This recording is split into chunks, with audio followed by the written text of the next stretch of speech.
Beberapa hari lalu pendiri Rehoboth Church dan Sinode Gereja Suara Kebenaran Injil, Pendeta Erastus Sabdono, didiagnosa mengalami stroke sehingga harus dirawat di Singapura. Lalu bagaimana perkembangan kondisinya saat ini?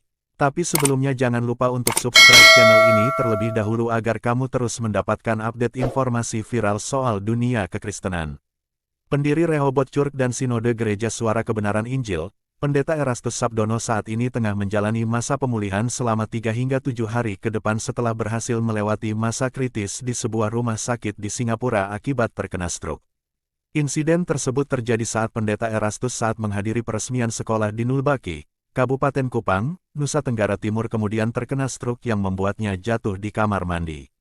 Awalnya, ia direncanakan untuk dirujuk ke rumah sakit di Jakarta, namun setelah mempertimbangkan berbagai faktor, ia dibawa langsung dari Kupang ke Singapura. Menurut kerabat yang membagikan informasi di grup WhatsApp, Pendeta Erastus beberapa kali mengeluhkan kelelahan selama seminggu terakhir. Meski begitu, ia masih mengikuti doa pagi dan turut hadir dalam peresmian sekolah di Nulbaki, Rabu, tanggal 23 Oktober tahun 2024. Sementara kabar terbaru mengenai kondisi Pendeta Erastus dibagikan oleh keluarga melalui laman resmi Rehoboth Church, Jumat tanggal 25 Oktober tahun 2024. Namun, keluarga memilih untuk tidak mengungkapkan nama rumah sakit tempat ia dirawat atau rincian penyakitnya. Keluarga hanya meminta jemaat dan masyarakat bersama mendoakan untuk masa pemulihan Pendeta Erastus, tulis keluarga dalam pernyataan resminya. Diketahui, Pendeta Erastus dikenal luas sebagai teolog Kristen yang kritis, terutama terhadap ajaran teologi kemakmuran. Ia selalu menekankan pentingnya kesucian hidup dan tanggung jawab sebagai umat Kristiani yang telah ditebus oleh pengorbanan Kristus di kayu salib.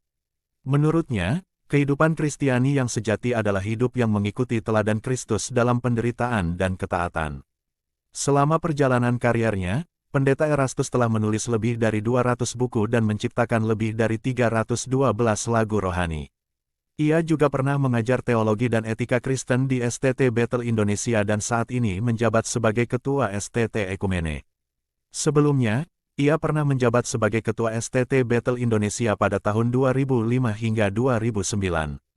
Perjalanan spiritualnya dimulai sejak usia 17 tahun ketika ia pindah dari Solo ke Jakarta. Setelah menghadiri kebaktian kebangunan rohani KKR di GPIB Paulus Jakarta, ia memutuskan untuk mengabdikan hidupnya sepenuhnya kepada Tuhan, meninggalkan cita-citanya sebagai dokter dan masuk sekolah Alkitab. Ia kemudian aktif dalam pelayanan musik, remaja, dan guru sekolah minggu di GBI Gunung Sahari, yang menjadi awal perkenalannya dengan Gereja Bethel Indonesia. Sobat Viral, terus kita doakan Pendeta Erastus Sabdono agar kesehatannya terus membaik dan bisa sembuh serta kembali ke pelayanan menyelesaikan misi Allah yang dibebankan.